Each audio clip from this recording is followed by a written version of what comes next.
જન્મજયંતિ વર્ષની ઉજવણી કાર્યક્રમમાં આપણી સૌની સાથે મંચ ઉપર ઉપસ્થિત મારા સાથી મંત્રી શ્રી કુંવરજીભાઈ હળપતિ, સાંસદ શ્રી પ્રભુભાઈ વસાવા, જિલ્લા પંચાયતના પ્રમુખ શ્રીમતી ભાવિનીબેન પટેલ, મારા સાથી ધારાસભ્ય શ્રી સંદીપભાઈ દેસાઈ, સુરત જિલ્લા ભાજપ પ્રમુખ શ્રી ભરતભાઈ રાઠોડ, માંડવી નગરપાલિકાના પ્રમુખ શ્રી નિમેશભાઈ શાહ, માંડવી તાલુકા પંચાયતના પ્રમુખ શ્રી દિલીપભાઈ ચૌધરી, જિલ્લા ભાજપના મહામંત્રી શ્રી જીગરભાઈ નાયક, શ્રી કિશનભાઈ પટેલ, આદિજાતિ વિકાસ વિભાગના અગ્ર સચિવ સુશ્રી શાબીના હુસેન, સુરત જિલ્લાના કલેક્ટર શ્રી સૌરભ પારગી, સુરત જિલ્લા વિકાસ અધિકારી શ્રીમતી શિવાની ગોયલ, આદિજાતિ વિકાસ વિભાગના નિયામક શ્રી આશીષ કુમાર,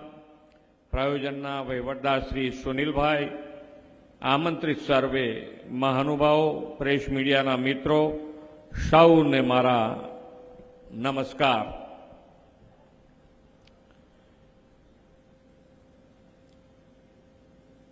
આદિવાસીઓના ભગવાન બિરસા મુંડાની 150મી જન્મજયંતિ વર્ષની રાજ્યના સૌ આદિવાસી પરિવારોને ખૂબ ખૂબ શુભેચ્છાઓ પાઠવું છું.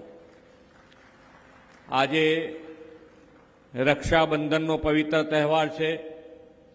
રક્ષાબંધનના દિવસે બહેન ભાઈના હાથે રાખડી બાંધીને તેના મંગલની કામના કરતી હોય છે. ભાઈ પણ બહેનની અને તેના સિંદૂરની રક્ષા કરવાનું વચન આ રાખડીના તાંતણે બંધાઈને આપે છે. આપણી સેનાના વીર જવાનોએ દેશની બહેનોના સિંદૂરની રક્ષા માટે ઓપરેશન સિંદૂરની સફળતાથી એ પાર પાડ્યું છે. ઓપરેશન સિંદૂરની એ સફળતા માટે દેશના સૌ જવાનો અને વડાપ્રધાનશ્રીને ખૂબ ખૂબ અભિનંદન પાઠવું છું.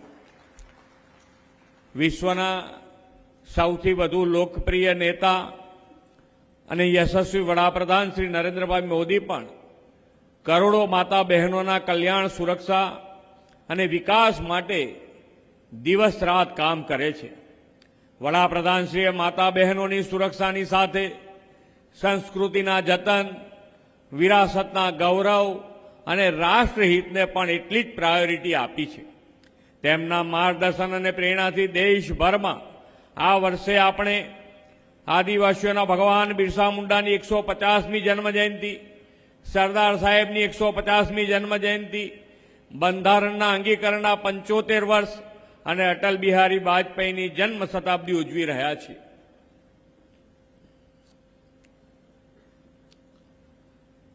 દેશની આઝાદી માટે અબુઆ દિશુમ અને અબુઆ રાજ, આપણો દેશ આપણો રાજ નો મંત્ર આદિવાસી યુવાનોને ભગવાન બિરસા મુંડાએ આપ્યો હતો. તેમનો જન્મ 1875માં ઝારખંડમાં એક નાના ગામડામાં થયો. પ્રાથમિક શિક્ષણ ગામની સ્કૂલમાં લઈને તેમણે વેદ, ઉપનિષદ, રામાયણ જેવા ગ્રંથોનો પણ અભ્યાસ કર્યો. નાનપણથી તેજસ્વી અનેક કળાઓમાં નિપુણ ભગવાન બિરસા મુંડાએ અનેક કલાઓની સાથે વનસ્પતિઓની જડીબુટ્ટીનું પણ જ્ઞાન મેળવ્યું હતું. આદિવાસી સમાજના ઉત્થાન માટે અત્યંત સંવેદનશીલ એવા ભગવાન બિરસા મુંડાએ આદિવાસીઓના ગામોમાં જઈને લોકોની સેવા, સારવાર અને સમાજ સેવા કરી તેમણે એક આશ્રમ પણ બનાવ્યો જે ક્રાંતિનો ગઢ બની ગયો. તેમણે બિરસેવત પંથની સ્થાપના કરી અને જનજાતિ સમાજ અને સંસ્કૃતિની રક્ષા માટે 11 બિરસાઈ દ્વારા પવિત્ર જીવન જીવવાનો, સ્વચ્છતા અપનાવવાનો અને નશા મુક્તિનો અને સ્વધર્મ અપનાવવાનો સંદેશો આપ્યો. બિરસા મુંડા આગળ જતા મહાત્મા બિરસા, ધરતી આંબા ભગવાન તરીકે આદિવાસીઓ સમાજમાં ઓળખાતા થયા. અંગ્રેજ સરકારે ખાલી પડેલી જમીનોને વન અધિકાર હેઠળ રિઝર્વ કરીને 1893માં આદિવાસી સમાજને વન અધિકાર છીનવી લીધો હતો. ભગવાન બિરસા મુંડાએ અન્યાય સામે અવાજ ઉઠાવી સૌ આદિવાસીઓને એક કર્યા અને જળ, જમીન અને જંગલ માટે ઉલગુલાન સંઘર્ષની ક્રાંતિ આંદોલનની શરૂઆત કરી હતી. અંગ્રેજ સરકારે આ ક્રાંતિ આંદોલન કચડી નાખીને 1895માં બિરસા મુંડાને જેલમાં નાખી દીધા. અંગ્રેજોએ એમની ગેરહાજરીમાં નવા કાયદાઓ બનાવીને આદિવાસીઓને વધુ પાંગડા બનાવી દીધા. અંગ્રેજોનો અત્યાચાર એટલી હદનો હતો કે બિરસા મુંડાના આંદોલનને આગળ વધારનાર આદિવાસીઓને ગોળીઓથી ભૂંજી નાખવામાં આવતા કે જીવતા ઝાડ પર લટકાવીને ફાંસી આપી દેવાતી. 2 વર્ષ પછી એટલે કે 1897માં જેલમાંથી છૂટીને બિરસા મુંડાએ જંગલના પહાડોમાં હજારો આદિવાસીઓની સભા કરી અને ક્રાંતિ સંઘર્ષ આગળ ધપાવવાનું એલાન કર્યું. અંગ્રેજ લશ્કર અને આદિવાસીઓ વચ્ચે ભારે સંઘર્ષ થયો અને બિરસા મુંડાને ફરી પકડી લેવામાં આવ્યા. રાંચીની જેલમાં ઈસવીસન 1900માં સ્વતંત્રતાના મહાનાયક આદિવાસીઓના ભગવાનનું મૃત્યુ થયું. એટલે કે 1875 થી 1900 માત્ર 25 વર્ષના ટૂંકા જીવનકાળમાં મહાન ક્રાંતિકારી, દેશભક્ત અને યુગ પુરુષ તરીકે બિરસા મુંડા આવનારી પેઢીઓને પ્રેરણા આપે એવું જીવન જીવીને અમર થઈ ગયા છે. એમને દિવ્ય ચેતનાને હું વંદન કરું છું. આપણા યશસ્વી વડાપ્રધાન શ્રી નરેન્દ્રભાઈ મોદી સાહેબે ભગવાન બિરસા મુંડાના જન્મદિવસની 15મી નવેમ્બરને જનજાતિ ગૌરવ દિવસ તરીકે ઉજવવાની શરૂઆત કરીને સમગ્ર આદિવાસી સમાજને મોટું સન્માન આપ્યું છે. ભગવાન બિરસા મુંડાની જન્મ જયંતિના આ 150મા વર્ષને નવેમ્બર મહિનામાં દેશભરમાં ઉજવણી કરવાનો પણ આપણો સંકલ્પ છે. આદિવાસી સમાજે આ દેશની સંસ્કૃતિ અને સ્વતંત્રતાની રક્ષા માટે સેંકડો વર્ષ સુધી ભગવાન બિરસા મુંડાની આગેવાનીમાં લડત ચલાવી હતી. ગુજરાતમાં પણ ગોવિંદ ગુરુની આગેવાનીમાં 1500 જેટલા આદિવાસીઓએ માનગઢ સંગ્રામમાં અને 1200 જેટલા આદિવાસીઓએ ગુજરાતના જલિયાવાલા બાગ એવા પાલ દડગવાવ હત્યાકાંડમાં શહીદી વહોરી હતી. આટલું મોટું યોગદાન આપનારો સમાજ આઝાદી પછી દશકો સુધી વિકાસથી વંચિત રહ્યો.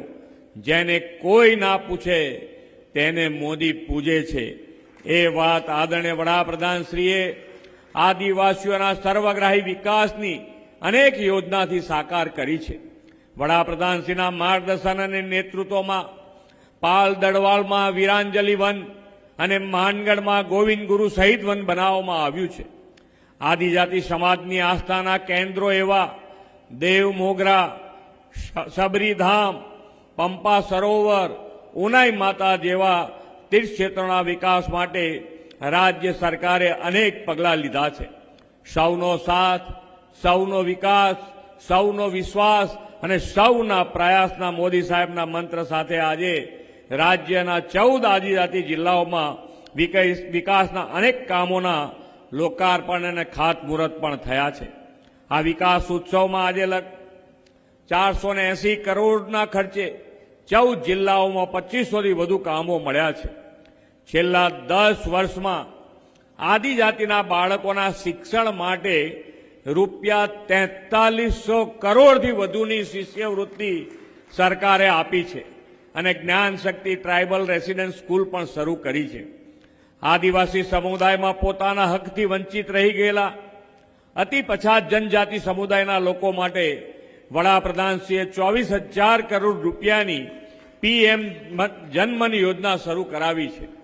દેશના આદિવાસી સમુદાયો સુધી વિકાસના લાભો પહોંચે તે માટે 17 મંત્રાલયના લાભ 63,000 ગામોના 5 કરોડથી વધુ જનજાતિ સમુદાયના લોકો માટે પણ જનજાતીય ગ્રામ વિકાસ યોજના કાર્યરત થઈ છે. વન અધિકાર નિયમ હેઠળ દેશમાં 2381 લાખ સ્વામિત્વના લાભ અપાયા છે. આદિવાસી સમુદાયના યુવાનો ભણે અને આગળ વધે તે માટે 1 કરોડથી વધુ યુવાનોને શિષ્યવૃત્તિ આપી છે. આદિવાસી ક્ષેત્રના વિકાસ માટે એસ્પિરેશનલ જિલ્લા અને તાલુકાને 100% સ્કીમ સેચ્યુરેશન સુધી પહોંચાડવાનો અભિગમ વડાપ્રધાન શ્રી નરેન્દ્રભાઈ મોદીએ અપનાવ્યો છે. વડાપ્રધાનશ્રીના પગલે ચાલતા આપણે પણ ગુજરાતમાં આદિજાતિ વિકાસને વેગવંતો બનાવ્યો છે. વન અધિકાર અધિનિયમ 2006 હેઠળ 68,169 હેક્ટર વન જમીનના અધિકાર પત્ર આપવામાં આવ્યા છે. ધરતી આંબા જનજાતીય ગ્રામ્ય ઉત્કર્ષ અભિયાન હેઠળ 21 જિલ્લામાં 102 તાલુકા અને 4,265 ગામોને વિકાસ કામોના લાભ મળ્યા છે. આદિવાસી વિસ્તારમાં medical college, road infrastructure, tribal industrial park સહિતની અદ્યતન સુવિધાઓ આપી છે. વડાપ્રધાનશ્રીએ શરૂ કરાવેલી વનબંધુ કલ્યાણ યોજનાઓ વિકાસના દ્વાર ખોલીને વનબંધુને વિશ્વબંધુ બનાવવાની તક આપી છે. વડાપ્રધાન શ્રી નરેન્દ્રભાઈ મોદીએ 2047 સુધીમાં વિકસિત ભારત નિર્માણનો સંકલ્પ કર્યો છે. આદિવાસી સમુદાયનું ઉત્થાન અને યોગદાન બંને વિકસિત ભારતના નિર્માણ માટે મહત્વના છે. તેમણે વિકસિત ભારત માટે વોકલ ફોર લોકલ એટલે કે સ્વદેશી વસ્તુઓને અપનાવવાનું આહવાન કર્યું છે. આદિવાસી કલા કસબી દેશ દુનિયામાં માંગ છે.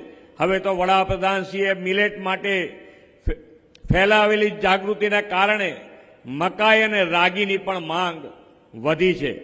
આવનાર તહેવારોમાં આપણે વધુને વધુ સ્થાનિક ઉત્પાદનોની ખરીદી કરીને સ્વદેશીને વેગ મળે તેવો સફળ પ્રયાસ કરીશું એવા વિશ્વાસ સાથે વિરમું છું. ભારત માતા કી જય. વંદે માતરમ. જય જય ગરવી ગુજરાત.